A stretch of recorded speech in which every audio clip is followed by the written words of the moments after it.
FBI director abruptly canceled a planned flight Friday to see his girlfriend in Chicago just as he was preparing to leave after top administration officials, frustrated with Patel, summoned him to the White House, according to two people with knowledge of the change. There appear to be several reasons for Patel's recall. Some in the White House reportedly found it confounding that the FBI director was leaving town amid the recent revival of the war with Iran and alleged threats against the president's life, according to a person familiar with efforts to help Patel rebuild trust with the White House. Another issue seems to be reports by MS Now and others about how Patel's lavish travel is being footed by you and I. Sources said there is at least one other unforced error. That would be the tweet today blasting us here at MS Now. Kash Patel sat stone-faced in the federal courtroom as the judge delivered a brutal final warning that left the room in stunned silence. No deflection, no prepared talking points, just silence from the man handpicked by Donald Trump to lead the FBI. The kind of silence that says everything when the stakes involve perjury, contempt, and the systematic shielding of a president from accountability. The federal judge didn't mince words. After reviewing Patel's sworn testimony against the actual court documents, the record, and whistleblower evidence, the bench issued a direct ultimatum. Comply with the document release order by the deadline or face criminal contempt charges. The judge explicitly flagged Patel's statements about non-existent court orders blocking Epstein file releases. Statements made under oath. Statements that the documentation proved false. This wasn't a procedural slap on the wrist. You can tell from your reporting about how this was communicated to Patel, and then did he go to the White House?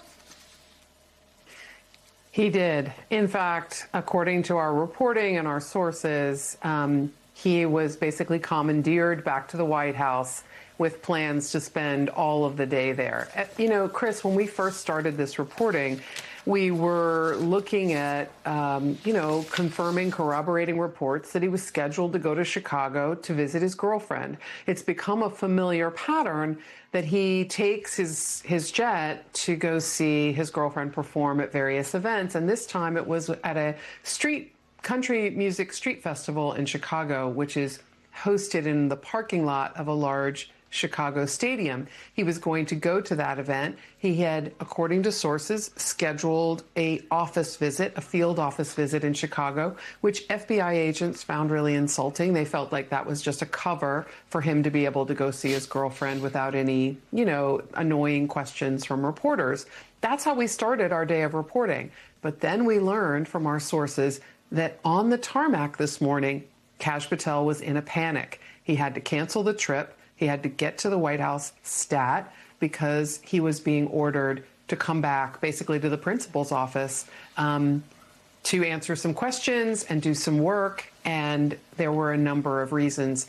I have to tell you, I wish I knew precisely which one was the most important. And we don't know that yet, Chris. But you can imagine the three that you listed, right? We're at war with Iran. Iran tries to kill the president by recruiting people in the United States to kill him here.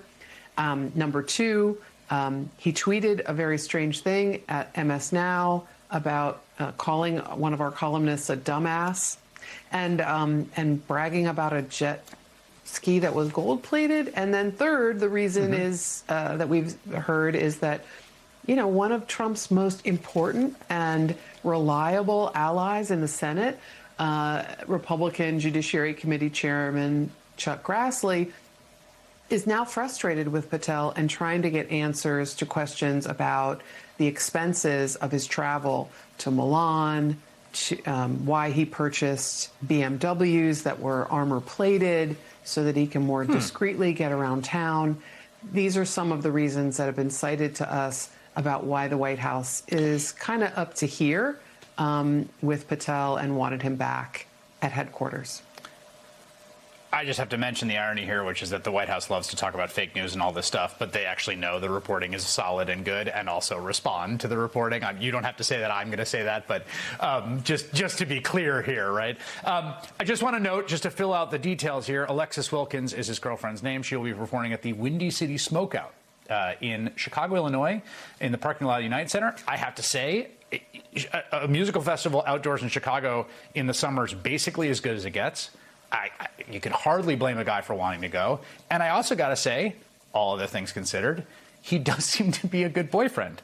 But this is what Stephen Chung had to say about the reporting, and it's notable, so I'm going to read it to you. He issued a statement without responding to specific questions about Patel's canceled trip. He said, under President Trump and Director Patel's leadership at the FBI, crime across the country has plummeted to the lowest level in more than 100 years. That, by the way, is debatable, although it has gone down. And many high-profile criminals have been put behind bars. This was a judge drawing a line in the sand before issuing what could be a game-changing ruling on Patel's credibility and the FBI's independence. Patel, the former Trump loyalist elevated to FBI director, had walked into that hearing projecting confidence. He had assured senators during confirmation that there would be no politicization, no retribution against agents who investigated Trump or January 6th. He testified clearly, no firings for political reasons. Anyone claiming otherwise would be lying about his actions. He insisted he had no role in any purge of agents tied to the classified documents case. He claimed court orders tied his hands on releasing Epstein-related materials. He portrayed himself as a diligent director, reachable at all hours, laser-focused on the mission. Then the documents hit the record. The contradictions piled up. The judge laid it out plainly. What Patel said under oath does not match the official records. No blanket prohibitions existed. No sealed orders prevented the releases he claimed were impossible. The timeline of firings told its own story. At least a dozen agents, analysts, and support staff let go in rapid succession. Many of them directly connected to the Mar-a-Lago classified documents investigation, the very probe that centered on Trump's handling of sensitive materials. Patel's response in the moment? Silence. No rebuttal. No explanation that held up. Just the weight of the judge's warning hanging in the air.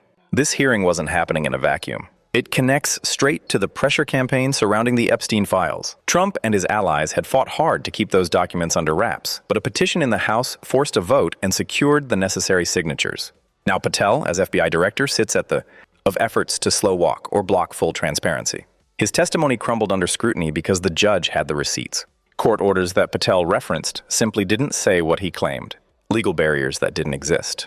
This is the same director who promised zero retribution, now staring down accusations that his actions look like exactly that, targeting investigators who got too close to Trump world.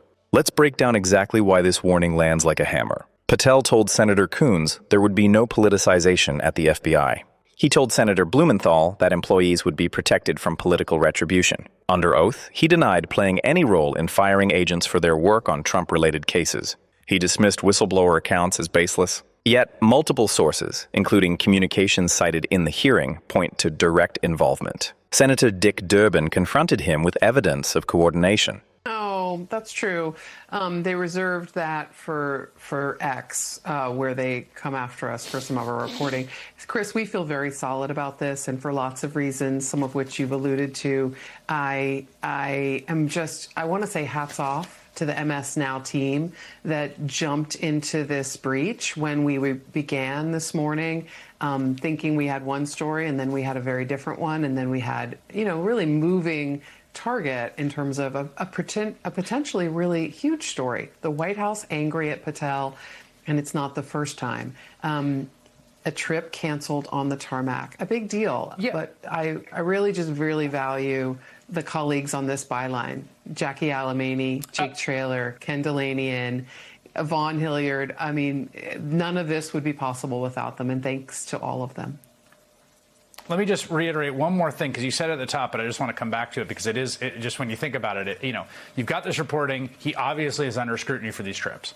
He's obviously under scrutiny for flying the plane and reporting, in which, again, I'm going to quote, this is actually from a letter to Patel by Raskin, Senator Durbin, that says, a credible source relayed, you told field offices in a meeting last year, if you have golf, hockey, fishing, or hunting in beautiful sites, you're going to see a lot of me. Not really hiding the ball there. After this reporting, he's sitting on the tarmac to go to Chicago, which just happens to be the city that his girlfriend is performing at a musical festival, and has arranged a visit to the Chicago field offices. It feels like he's doing the thing, right? The whole reporting you had yesterday is like he comes up with these sort of ostensible cover stories for travel so that he can go and hang out. And now here he is sitting on the tarmac this morning, bound for Chicago for ostensibly a visit to the field office. Yes. And, this is kind of what got him into such hot water with Trump the last time. I mean, we have this reporting from a while ago now, Chris, but just to underline it for your viewers, who I know are paying close attention to you and what you have to say, Let me just repeat. In February, when we reported that Kash Patel was on the tarmac about to leave for Milan, and that FBI agents internally said he was going because he wanted to see the men's ice hockey team play in the Olympics, we were told by the FBI, oh, no, it's a business trip. And we got all this these pieces of paper, essentially, that said he's got this meeting, he's got that meeting, he's got all this security stuff he's working on, he's got a diplomatic meeting. And later on, we learned from FBI sources that no, all of those were arranged as cover for him to go see the men's ice hockey team play at the Olympics, which they won. Amazing. I'm sure a lot of people would have liked to be there. But Kash Patel could not say, honestly, that, he went because he wanted to see the men's ice hockey team play in the Olympics. That is not something he could apparently deign to say. Right. But yet that's what all the records show. And this pattern, I'm really glad you flagged the tarmac moment, because he's getting a letter from a huge Trump ally saying, can you please answer my questions about your travel and why it's justified? Yes. And then he's heading to Chicago to go see his girlfriend play, which is one of the things he got in trouble with Trump with before. The hockey was like kind of almost the last straw for Donald Trump. He really confronted Kash Patel and said, it's not a good look, dude. It's not a good look. And yet, such an important point for you to highlight that this is literally what he was doing Friday morning until it got cut short. Love will make a person do crazy things. Carol Leonnig, thank you very much. Appreciate it. Including links to Stephen Miller directing aspects of the purge. Patel's reply remained evasive, falling back on claims that terminations were for performance or oath violations. The judge wasn't buying the spin when the paper trail said otherwise. The courtroom atmosphere grew heavier with each exchange. Patel, known for his aggressive loyalty to Trump, suddenly had no answers when pressed on specific discrepancies. His security detail claims, his availability assertions, even his denials about knowing about the firings, all of it measured against documented reality and found wanting. The judge's brutal warning wasn't theatrical. It was procedural but devastating. A strict deadline for compliance. Clear notice that criminal contempt and perjury referrals were on the table, up to 5 years in prison. Loss of law license. The end of a federal career. This is the man running the nation's premier law enforcement agency, now potentially facing removal or prosecution for statements made while leading it. The pattern is impossible to ignore. Agents investigating Trump's classified documents at Mar-a-Lago get removed. The director who oversaw those firings gets caught contradicting court records on Epstein file releases. The same director who promised independence, now accused of turning the FBI into a shield for the president. Whistleblowers describe direct communications about the purges, timing that lines up too perfectly with courtroom pressure. This isn't random housekeeping. It's a calculated effort to protect Trump from the consequences of the classified documents case that his own recorded words have already undermined. Recall how that classified documents saga unfolded. A private investigator's recording captured Trump casually discussing secret information, acknowledging he could have declassified materials as president but didn't, and stating plainly that he no longer held that power. The jury's gasp in that trial still echoes. Trump's own voice became the prosecution's strongest evidence. Now Patel's role appears designed to contain the fallout from that kind of exposure. Firing the people who built the case, blocking related document releases, offering testimony that a federal judge has flagged as inconsistent with reality. Patel's silence in response to the judge's final warning spoke volumes. No dramatic defense, no fiery assertion of executive prerogative, just the realization settling in that the legal walls are closing in. Legal. Now contributor Sam Stein, Stu Stevens, still with us, which is good news. All right, so help me understand this reporting regarding Patel. We'll leave Graham to the side for a moment and talk to me about why Patel was summoned to the White House. Vaughn.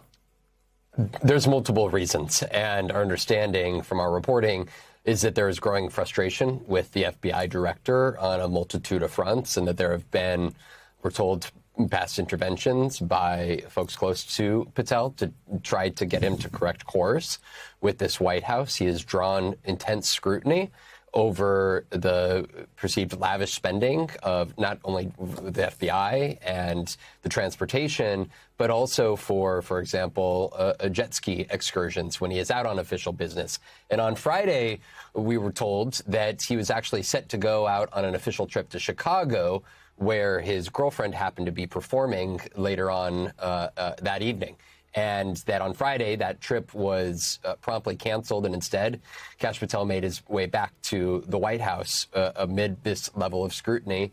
Of course, this also came after hours in which subpoenas were issued to New York Times reporters over a leak investigation related to their reporting on the Qatari jet Air Force One. But for Kash Patel, this is mounting pressure, we are told, in frustration with his performance here at the helm. And over the course of now a year and a half in which he has been given a long leash to do extensive work, but not always is delivering on the demands and instead drawing scrutiny around some of the spending coming out of his office. Yeah, so what is it? Is it that he's not delivering on the demands? And if so, what are those demands? Or is it that he's attracting all these bad headlines? Vaughn? It's all of this here, Katie. Our reporting as to exactly why he was called back on Wednesday, the precise reason is not clear.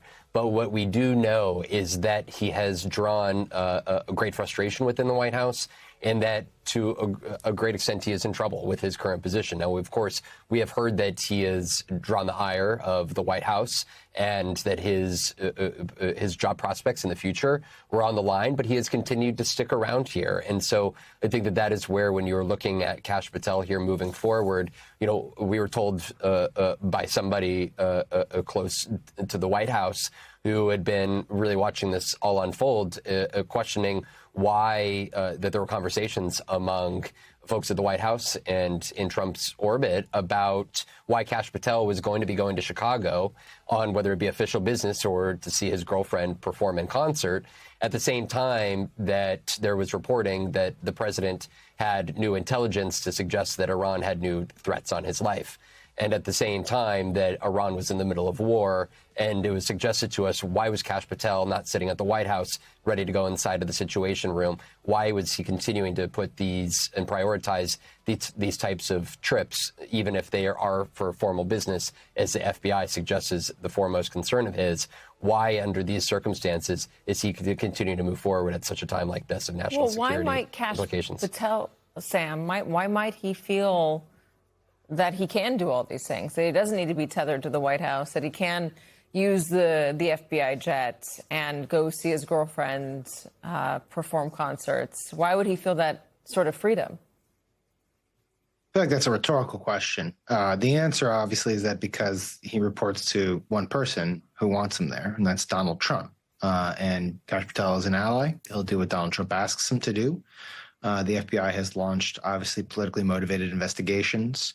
And in return, Trump gives him a leash. Look, I think it's fair to say that we're in unprecedented waters here with the FBI and Kash Patel specifically. It's not every day that you have these politically motivated investigations. It's not every day you have an FBI director who shows up at the locker room of the men's U.S. Olympics hockey team drowning beers, right? Like, this is different stuff. A director caught in contradictions about document releases and purges weakens the Justice Department's credibility at the exact time when voting rights enforcement and election integrity questions loom large. The judge didn't issue the warning lightly. Federal courts have grown increasingly wary of executive branch officials treating oaths as optional. The documentation was clear. Patel's claims about court orders blocking Epstein materials didn't hold up. His denials of involvement in firings clashed with whistleblower evidence and internal timelines. The brutal final warning set a deadline and laid out the consequences in unmistakable terms. Comply fully or prepare for contempt proceedings. This isn't speculation. This is a sitting federal judge putting the director of the FBI on notice. Inside the courtroom, observers noted Patel's demeanor shift. The usual combative posture gave way to calculated quiet. Legal teams scrambled behind the scenes, but the damage to credibility was already done. This hearing followed months of pressure from Congress, from victims' advocates seeking Epstein transparency, and from ongoing classified documents fallout. Trump's own recording in that case destroyed defenses built on declassification claims. Patel now finds himself in a parallel crisis of contradictory statements under oath. The firings themselves tell a story of selective accountability. Agents who worked the Mar-a-Lago case removed in waves. No public explanation tying terminations to performance. Failures that withstand scrutiny. Instead, the pattern aligns with efforts to neutralize threats to Trump. Patel, with his deep history in Trump's orbit and past legal battles, knew exactly who those investigators were. His elevation to FBI director gave him the power to act. The judge's warning suggests that power may have been abused in ways that violate both policy and law. For Patel personally, the stakes could not be higher. A perjury conviction or contempt finding would end his tenure in disgrace. It would fuel calls for his removal from Congress and further damage an already polarized FBI. Trump loyalists will frame it as a deep state witch hunt, but the court record is building a different narrative. One of sworn statements that don't match reality. One of institutional capture. One where silence in the face of excursions. You know, typical FBI director activities. And now our colleague Ken Delanian reports that those Democrats have gained a key GOP ally. MS Now has, quote, viewed a letter to Patel from Republican Senate Judiciary Chair Chuck Grassley, demanding that Patel turn over information about his flights on FBI aircraft and about the FBI's purchase of BMW vehicles. Grassley's letter asks Patel, quote, for each trip where you used an FBI aircraft for personal travel, have you reimbursed the FBI as required by law? If yes, please provide the records. Grassley acknowledged that FBI policy requires the director to fly in the FBI jet, even when traveling for personal reasons.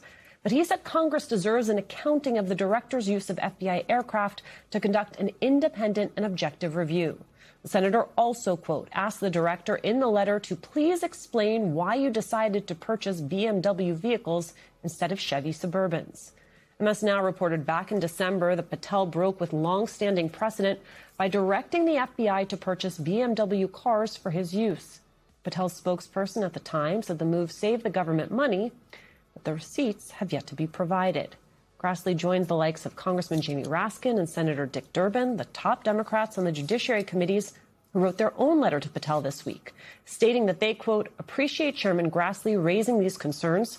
As for Patel's luxury vacations, they write, quote, your jet setting and the lack of justification for these trips are out of control. This is not the conduct of a committed and faithful public servant, especially one entrusted with ensuring the safety of almost 350 million Americans. The FBI has not responded to MS Now's request for comment. Kash Patel facing bipartisan scrutiny for his jet setting around the globe is where we start today with the reporter who broke that story, Justice and Intelligence reporter Ken Delanian. Also with us, former Assistant Special Agent in Charge at the FBI and National Security and Intelligence Analyst Michael Feinberg. And joining me at the table, law professor at Hofstra University, the author of the Substack, Who Decides, James Sample is here. Ken, rare to see Republicans questioning the conduct of anyone in this administration. Take us through your reporting. Yeah, that's right, Alicia. And one update, the FBI did respond after the story was published. I got a detailed email from FBI spokesman Ben Williamson taking issue with the allegations in the letter from the Democrats and answering in a very detailed way the questions that Chuck Grassley was raising, which I found interesting because he provided answers that he didn't provide to us when we first asked about, for example, the BMW SUVs back in December. So about those SUVs, he now says, which he didn't say back then, that they had originally been purchased by the State Department and they were sitting idle in a warehouse, and the FBI, Kash Patel, decided to purchase them, and that the taxpayers actually saved money, $270,000 per vehicle, he claims, as compared to the armored Chevy Suburbans that they usually use to drive the FBI director around. Now, I don't have any documents that validate that claim, but that's what he's saying. And what's interesting is that Chuck Grassley, who's the Republican chairman of the Judiciary Committee, is demanding and asking for those documents. And he, unlike the Democrats, he has the leverage to get them. And it seems to be having an effect on how the FBI is responding. So Grassley's concerned about those BMWs. He also is asking a series of questions about Kash Patel's use of the FBI jet, which is essentially an executive jet. It's a private jet, the kind of jets that CEOs fly around the country on. It's a luxurious travel experience. And Kash Patel, the FBI, pointed out that he's required by policy to fly on that jet for security reasons anywhere he goes, even on personal trips. And that's true. But what the Democrats are saying is that he's obviously taking advantage of this rule to essentially attach vacations to these official trips. And we all saw in Milan when he was in the locker room after the men's hockey team won the Olympics, that was allegedly an official trip, but he had a lot of personal time there. Gain new urgency when layered against institutional erosion at the FBI. If the agency tasked with upholding the rule of law appears compromised by loyalty to one man, public disillusionment deepens. Midterm dynamics shift further toward Democrats as voters question whether any guardrails remain. The judge's ruling looms. Patel's silence in that moment may prove temporary, but the record created in the hearing will endure. Legal analysts predict appeals, further hearings, and potential congressional action.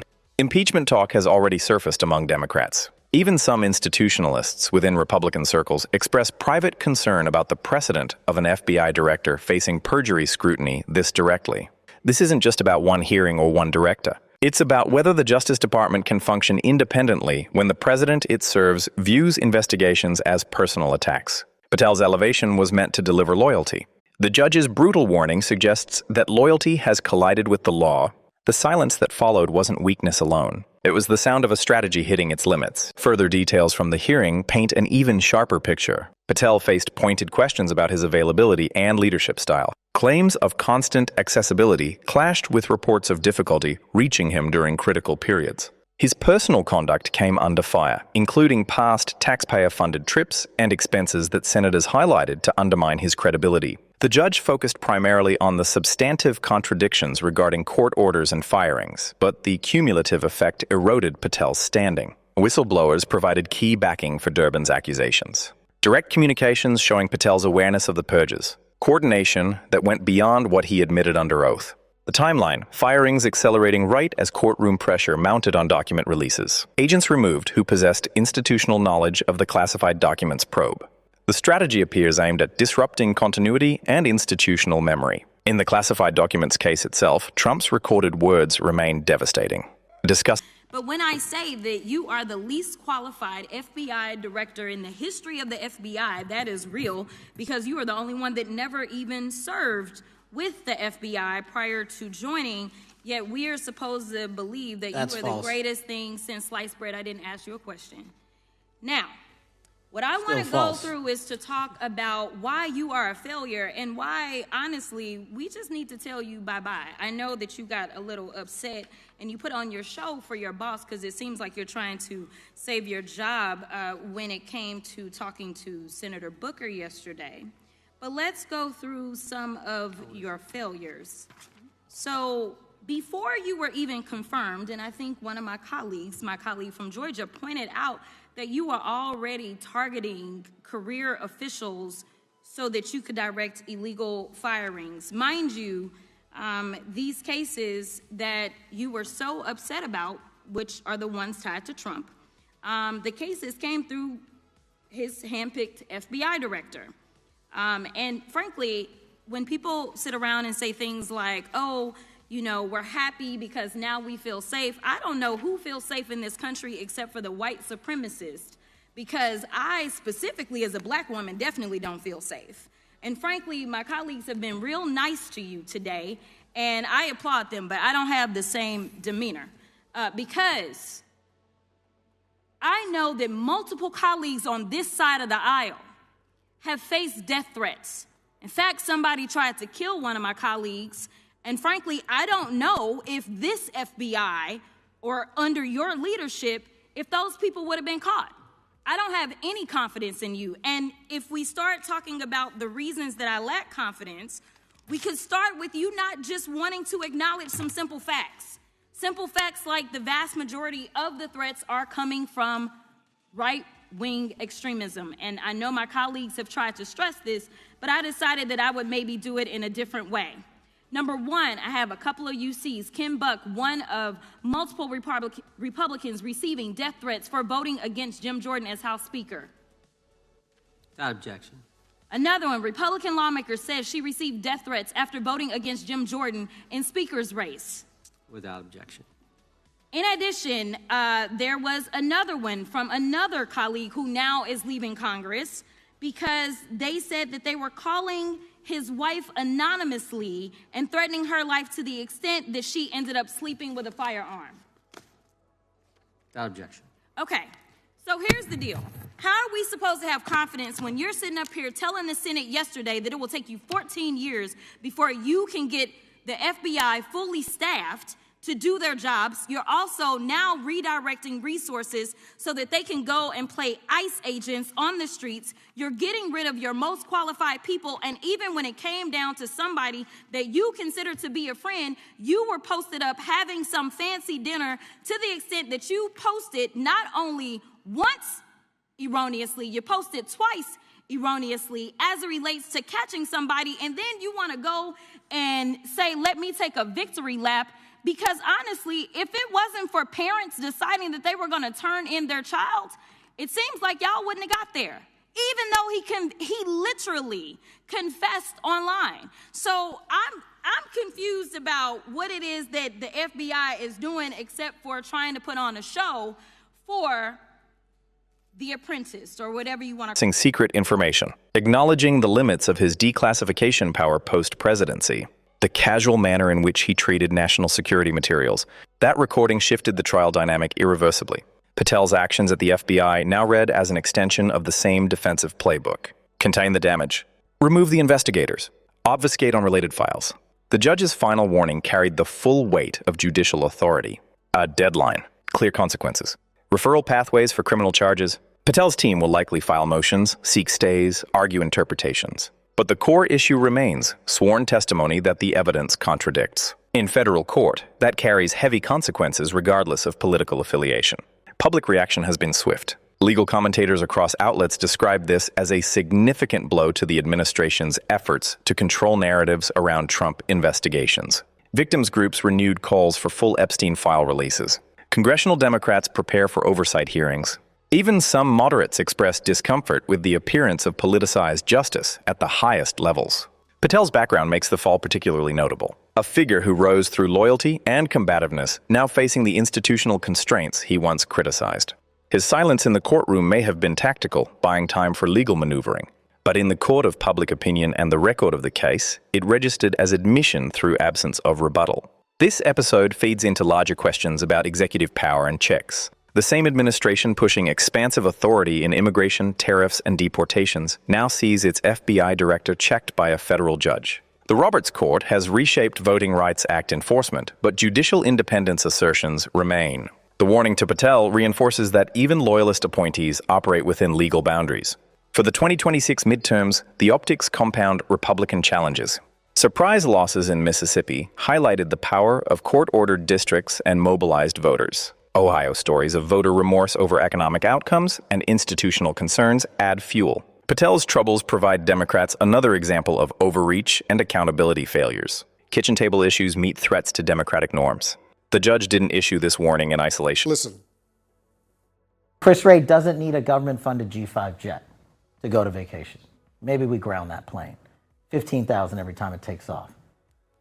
Just a thought. Go take their money. Chris Wray doesn't need a private jet. According to the letter sent to Patel, which CNN has reviewed, Grassley is also asking about the purchase of BMWs. Joining us here in the Situation Room is CNN senior reporter Annie Greer, who's been reporting a lot about this. What all is Grassley asking Patel here, and how did all this come up? Well, Wolf, Grassley has some very specific questions for Patel. He wants to know every flight that Patel has taken on an FBI plane. He wants to know how much each of those flights cost and whether that flight was taken for personal or professional use. Now, if the flight was used for personal reasons, Grassley is also asking Patel to state whether he has reimbursed taxpayers for those flights. Grassley is also asking Patel for a cost breakdown of why the FBI purchased these BMWs and to compare it to some other vehicles in a cost-benefit analysis. Now, this letter that Grassley sent to Patel on May 5th was not publicized by the Republican chairman. Actually, Democrats on the House and Senate Judiciary Committee found this letter as a part of their own investigation into Patel's spending habits. So it's notable that the Republican chairman who oversees the FBI, the Republican chairman of the Judiciary Committee, is also interested in learning the answers to these questions. But Grassley says in his letter to Patel that I reviewed that he's asked these questions of FBI directors past, regardless of party. And he has given Patel up until May 19th, according to the letter, to respond to these questions. The FBI said publicly that they defend the director's spending habits, that there's no real question or concern here. But the question is going to be, did Patel respond to this May 19th deadline, and how much does Grassley want to push this issue? It was a voluntary request initially made on May 5th. Is Grassley going to renew that request if he didn't get the answers? If he needed, he could go as far as subpoenaing the information if he really wanted to. So this is just a really interesting investigation developing on the Hill. Was there any legitimate reason for Kash Patel, the FBI director, to go to Milan, Italy for that game, that Olympic game, to watch it? The FBI says so, but it's come under major scrutiny, and it's really raised larger questions about his spending habits, is why we have so many investigations popping up on the Hill. And what we're seeing from Grassley's letter today is that there is bipartisan interest in getting the answers to these questions. See if they do. All right, Annie Greer, thank you. FBI Director Kash Patel in a congressional investigation into alleged, quote, abuse of FBI jets and tax dollars.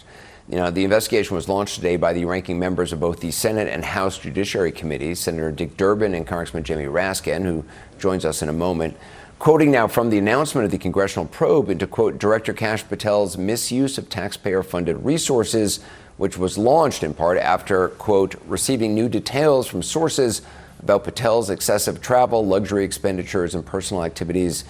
It came after careful review of filings, testimony, and exhibits. The mismatch between Patel's words and the documents was not marginal. It went to the heart of his credibility on core duties: releasing materials, avoiding politicized personnel actions, upholding the FBI's mission without fear or favor. As the deadline approaches, all eyes remain on Patel's next move. Compliance risks further exposure. Defiance triggers contempt proceedings. Either path weakens his position and the administration's broader strategy. Calculated takedown that exposed the fragility of the Trump administration's economic agenda and its dangerous interpretation of executive power. The hearing had already been heated. Besant, a Wall Street veteran tapped to steer the nation's finances in Trump's second term, had spent hours defending sweeping tariff plans, emergency economic powers, and aggressive moves on trade and fiscal policy. He leaned on broad claims of presidential authority in foreign affairs and national security, standard conservative talking points, until Sanchez stood and reframed the entire debate with a legal argument so precise and devastating, it left Besant without a clear rebuttal. Mr. Besant, Sanchez began, her tone measured but unrelenting, you argue that the president possesses near absolute discretion in imposing tariffs under emergency declarations. But let's examine the statutory text and constitutional limits. The Trading with the Enemy Act and the International Emergency Economic Powers Act were never intended as blank checks for unilateral rewriting of American trade policy. Congress delegated authority with guardrails. Your interpretation guts those guardrails and reduces Article I powers to mere suggestions. The argument wasn't abstract. Sanchez walked the court through a step-by-step demolition. She cited precedent after precedent. She highlighted how Besant's position mirrored the exact overreach the Supreme Court had begun checking in recent rulings. She connected it to the administration's defiance of judicial orders in immigration cases, the politicization at the FBI under Kash Patel, and the broader assault on institutional norms. Besant tried to pivot to economic necessity, to the will of the voters, to Trump's mandate. Sanchez didn't flinch. She pivoted harder. This moment didn't emerge from nowhere. It crystallized months of time. I will agree that I definitely take issue with a number of decisions that Donald Trump makes, especially when it comes to the people that he decides to appoint to very important positions, including this one, because I did have to make sure that I wasn't going crazy. But when I say that you are the least qualified FBI director in the history of the FBI, that is real, because you are the only one that never even served with the FBI prior to joining, yet we are supposed to believe that you are the greatest thing since sliced bread. I didn't ask you a question. Now, what I want to go through is to talk about why you are a failure and why, honestly, we just need to tell you bye-bye. I know that you got a little upset and you put on your show for your boss because it seems like you're trying to save your job when it came to talking to Senator Booker yesterday. But let's go through some of your failures. So before you were even confirmed, and I think one of my colleague from Georgia, pointed out that you were already targeting career officials so that you could direct illegal firings. Mind you, these cases that you were so upset about, which are the ones tied to Trump, the cases came through his handpicked FBI director. And frankly, when people sit around and say things like, oh, we're happy because now we feel safe. I don't know who feels safe in this country except for the white supremacists, because I specifically as a black woman definitely don't feel safe. And frankly, my colleagues have been real nice to you today, and I applaud them, but I don't have the same demeanor because I know that multiple colleagues on this side of the aisle have faced death threats. In fact, somebody tried to kill one of my colleagues. And frankly, I don't know if this FBI or under your leadership, if those people would have been caught. I don't have any confidence in you. And if we start talking about the reasons that I lack confidence, we could start with you not just wanting to acknowledge some simple facts. Simple facts like the vast majority of the threats are coming from right-wing extremism. And I know my colleagues have tried to stress this, but I decided that I would maybe do it in a different way. Number one, I have a couple of UCs. Kim Buck, one of multiple Republicans receiving death threats for voting against Jim Jordan as House Speaker. Without objection. Another one, Republican lawmaker says she received death threats after voting against Jim Jordan in Speaker's race. Without objection. In addition, there was another one from another colleague who now is leaving Congress because they said that they were calling his wife anonymously and threatening her life to the extent that she ended up sleeping with a firearm. Without objection. Okay, so here's the deal. How are we supposed to have confidence when you're sitting up here telling the Senate yesterday that it will take you 14 years before you can get the FBI fully staffed to do their jobs? You're also now redirecting resources so that they can go and play ICE agents on the streets. You're getting rid of your most qualified people, and even when it came down to somebody that you consider to be a friend, you were posted up having some fancy dinner to the extent that you posted not only once erroneously, you posted twice erroneously as it relates to catching somebody, and then you want to go and say, let me take a victory lap. Because honestly, if it wasn't for parents deciding that they were going to turn in their child, it seems like y'all wouldn't have got there, even though he literally confessed online. So I'm confused about what it is that the FBI is doing except for trying to put on a show for the apprentice or whatever you want to call him. The day after all of this took place, there was domestic terrorism that was taking place at HBCUs. They were targeted. Yet I didn't hear anything from the FBI about what was going on. And again, black people kept saying, how did we end up in this? Tension building around Trump's economic playbook. Tariffs promised as tools for manufacturing revival had instead coincided with rising costs for American families. Factories in places like Lordstown, Ohio, remained underutilized. Union workers who once backed Trump now questioned the results. And here was Besant, the man tasked with implementing it all, facing a congresswoman who refused to let vague appeals to executive power slide. Sanchez pressed on the legal contradictions. You claim emergency powers allow bypassing congressional oversight. Yet when courts have reviewed similar assertions, including in the Alien Enemies Act litigation that prompted a Supreme Court justice to walk out on the president himself, the administration's response has been defiance rather than compliance. How does that square with your oath to uphold the Constitution? Besant's responses grew shorter. He cited national security threats from China, supply chain vulnerabilities, the need for decisive action. Sanchez countered with data and history. She reminded the court of the 1982 Voting Rights Act amendments, the effects test that Roberts once opposed, and how weakening such protections paralleled the economic power grabs now before them. Every major Trump initiative seemed linked: weakened voting rights in the South after the Mississippi special election surprise, FBI purges under Patel targeting investigators, blocked Epstein file transparency, and now Treasury policies that concentrated power in the executive. The courtroom drama intensified as Sanchez laid out the shocking core of her argument. She argued that Besant's vision of executive authority effectively nullified Congress's role in commerce and trade, violating the non-delegation doctrine in ways the framers explicitly warned against. She cited Federalist Papers, historical examples from the early Republic, and recent Supreme Court signals in major questions doctrine cases. This isn't strong leadership, she stated. This is a fundamental reconfiguration of our constitutional order, where one branch consumes the others. Legal observers described it as one of the most effective cross-examinations in recent memory. Besant, polished and prepared on policy details, faltered when the constitutional architecture came under scrutiny. His silence after Sanchez's closing points spoke louder than any filibuster. The nominee who entered the hearing projecting confidence left looking exposed. This wasn't theater. This was a direct challenge to the legal foundation of Trump's second-term agenda.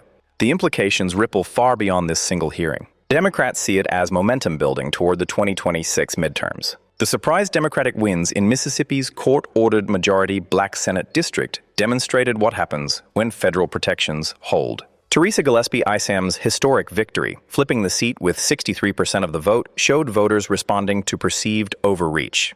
Now Sanchez's argument ties just happened to coincide with the Olympic hockey finals of Team USA versus Canada. Kash Patel is a big fan of hockey. In a letter addressed to Director Patel, Senator Durbin and Congressman Raskin point out that when he first announced he'd be attending Olympic hockey, there was no mention of FBI business. Patel wrote in a social media post nearly 8 months before the games, NHL agreed to let the boys play in the next Olympics this coming winter. First time in over a decade. Team USA, I'll see you there. Director Patel was asked about the Olympic trip at a congressional hearing in May. You attended the Olympics in Milan. How much did your trip cost? And to what extent did that help you carry out your mission? We purposely planned that trip around the Olympics because, as I mentioned in my opening, the top cyber criminal from the CCP was housed in Italian custody. While there, we were able to work an agreement, an arrangement to have that individual expelled from Italy instead of going back to China. That individual was returned to America 2 weeks ago. CCP refers to the Chinese Communist Party. He's speaking about this man, a Chinese national extradited to the U.S. from Italy more than 2 months after Patel's Olympic locker room celebration. The investigation also cites special perks on official international trips, including VIP snorkeling in Hawaii. That is likely referring to a snorkeling trip the director reportedly took to the USS Arizona in Pearl Harbor, hallowed ground, a military cemetery where more than 900 service members are entombed. Snorkeling there is not allowed, with some rare exceptions for military and government officials, normally those responsible for managing the memorial. The VIP snorkeling was not on Director Patel's official schedule for his trip to Hawaii. Beyond VIP perks and international travel, lawmakers on both sides of the aisles are demanding answers on how Patel gets around Washington. It was revealed today by Durbin and Raskin that Republican Senator Chuck Grassley, chairman of the Senate Judiciary Committee and a stalwart ally of President Trump, sent a letter to Patel asking him to defend his purchase of BMW SUVs. Patel had reportedly directed the FBI to purchase the luxury vehicles despite the longstanding policy of the FBI director being driven around in Chevy Suburbans. In Grassley's letter, he also wanted Patel to list each flight he took on an FBI aircraft, if it was for personal reasons, and if so, if he had reimbursed the government. When asked for comment on the story regarding the SUVs, an FBI spokesperson said that 2 of the FBI's armored Suburbans needed to be replaced and that the BMWs, quote, had already been purchased by the State Department sitting idle and unused in their warehouse. The FBI purchased the vehicles from the State Department. Whatever the explanation, the many questions surrounding FBI Director Patel sure seem a far cry from then citizen Kash Patel. Chris Wray doesn't need a government-funded G5 jet to go to vacation. Maybe we ground that plane. $15,000 every time it takes off. Just a thought. Go take their money. Chris Wray doesn't need a private jet. Chris Wray was the former FBI director. The ranking member of the House Judiciary Committee, Jamie Raskin, joins me now. So, Congressman, you obviously been a frequent critic of Director Patel. How confident are you that Senator Grassley, who's been a staunch ally of President Trump, is committed to getting to the bottom of who is paying for what when it comes to the director's personal travel? Economic pain felt in Ohio's Mahoning Valley to the same pattern of institutional erosion. Recall the stories from Lordstown. Union workers who backed Trump's tariffs expecting a manufacturing boom instead faced layoffs at Ultium Cells and under-delivered promises from Foxconn. Mark Scani, the former Trump voter and veteran, cited threats to democratic norms. Dale King, another Iraq veteran, pointed to flippant foreign policy risks. These personal reckonings gain new force when paired with a Treasury nominee arguing for unchecked presidential economic power. Sanchez didn't stop at tariffs. She connected the dots to the classified documents case, where Trump's own recorded voice provided the confession prosecutors needed. The jury gasped when that tape played. Patel's subsequent silence under judicial warning in his perjury-adjacent hearing mirrored Besant's discomfort. The administration's pattern: bold claims of authority followed by legal pushback and institutional resistance. John Roberts' rare statement defending judicial independence after Trump's attacks on judges like James Boasberg hangs over every hearing. The walkout by a Supreme Court justice during the president's speech wasn't symbolic flair. It was a warning. Sanchez channeled that same institutional defense in her questioning, arguing that accepting Besant's legal theory would accelerate the constitutional rot scholars have warned about. The hearing exposed deeper fractures. Besant's background as a hedge fund figure drew fire for potential conflicts in managing Treasury oversight of markets that benefited his former circles. Sanchez highlighted how the proposed policies would exacerbate cost of living pressures already outpacing wages in over half of Ohio's counties. Energy prices, housing, groceries, kitchen table realities that contradict the manufacturing renaissance narrative. This isn't isolated. Patel facing contempt risks for contradictory testimony on Epstein files and FBI firings. The House forcing releases of Epstein documents despite White House resistance. The Roberts Court gutting parts of the Voting Rights Act while lower courts and Congress push back. Each thread weaves into a tapestry of executive overreach meeting institutional counterforce. FBI about just what this looks like, about that they can't imagine a Robert Mueller or a Chris Wray doing this kind of thing. Even though they flew on the jet, they sometimes flew to their vacation homes. They didn't do the kinds of things that Kash Patel is doing. Michael Feinberg, have you heard those same concerns, and what does it mean for the FBI, even just the appearance of impropriety? It means that the organization is going to be taken less seriously by the American public. And that's just not a reputational harm. The FBI is only as successful as its ability to talk to people on the street, whether victims of crime, witnesses to horrific events, or even putative subjects themselves, and establish rapport and trust and know that the conversations and interactions are going to be taken with the utmost seriousness. But if every other day there's a story about the FBI director, trying to leverage jet skis out of a business trip, that's going to bounce back poorly on the workforce who is out there actually dealing with the community. And, I just have to add, there's a real irony here in Chuck Grassley getting upset about this, because Kash Patel was not a shoo-in for this position. There was a lot of chatter, as you all know, that he might not make it through confirmation because in most Washington circles, including conservative ones, he was not viewed as a very serious person. But after the preliminary meeting prior to his confirmation hearings, Chuck Grassley effusively endorsed him and said that he was just the person to help reform the FBI and restore its reputation with the American public. Perhaps this effort now to suss out the jet issue is some form of a mea culpa, but we wouldn't be here today were it not for Grassley.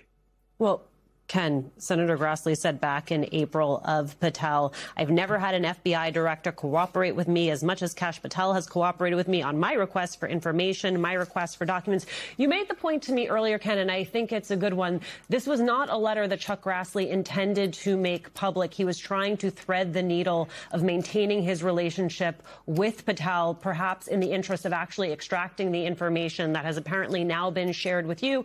If they are sharing this with you, do you think it is one step closer to their sharing the same information, perhaps with the receipts we also desperately want to see with Senator Grassley? Well, to be clear, Alicia, Chuck Grassley's office did not share this letter with me. I'm not sure they intended this letter to be made public. In fact, they took steps to keep it secret, which is interesting because normally these kinds of requests are made public. And Grassley's a really interesting figure because he does, for years, he's been around forever, right? And for years, he had a habit of and a reputation of conducting bipartisan, vigorous oversight and being a steward of the taxpayer dollar. But in recent years, he's become so partisan and such a defender of Donald Trump and Kash Patel and everything the Justice Department and the FBI has done that it was surprising to see that he's actually asking critical questions here. But he points out in the letter that he has a bipartisan history of doing this, and he feels like it's part of the role of Congress to oversee this kind of spending. And so he's doing it. Whether he'll actually follow through and demand these documents and then make them public after or have a hearing or that kind of oversight remains to be seen, I think. But this is the first step. there were actually, James Sample, proper oversight, which, as you've made the point to me, only possible if there is bipartisan interest in that oversight, especially at a time when you have Republicans in control of the Senate. Is there then legal liability for Kash Patel if he is found to have misused government assets? Potentially minimal legal liability. So, for example, the cost of coach airfare, which is what you're required to reimburse when you use the jet for personal purposes. Sanchez's argument shocked because it was comprehensive. She dismantled the statutory interpretations, the constitutional precedents, the practical outcomes, and the historical parallels. Bessent's team had prepared policy defenses, not this level of structural constitutional warfare. The nominee offered no immediate knockout rebuttal. Instead, the hearing record now contains a blueprint for challenging the administration's economic agenda in future litigation. Broader political fallout is already building. Democrats in competitive districts point to this as evidence that Republican control delivers chaos rather than competence. Midterm strategists in Ohio see openings in Senate and gubernatorial races. The Mahoning Valley, once solidly Trump country, shows visible decline in MAGA signage. Economic discontent mixes with rule of law concerns to create fertile ground for persuasion. Civil rights advocates draw parallels between weakened voting protections and unchecked economic power. In southern states like Mississippi, Republican moves to redraw districts after the special election loss signal intent to roll back gains. Sanchez reminded the hearing that the effects test existed precisely to combat sophisticated discrimination. Its erosion invites similar gamesmanship in trade policy and fiscal matters. Linda Sanchez's shocking legal argument didn't just challenge Scott Bessent. It challenged the constitutional theory underpinning much of the current administration. The hearing will be remembered as a pivotal moment where detailed, evidence-driven oversight met executive ambition head-on. The silence that followed Bessent's responses lingers. The record endures. The political consequences are only beginning.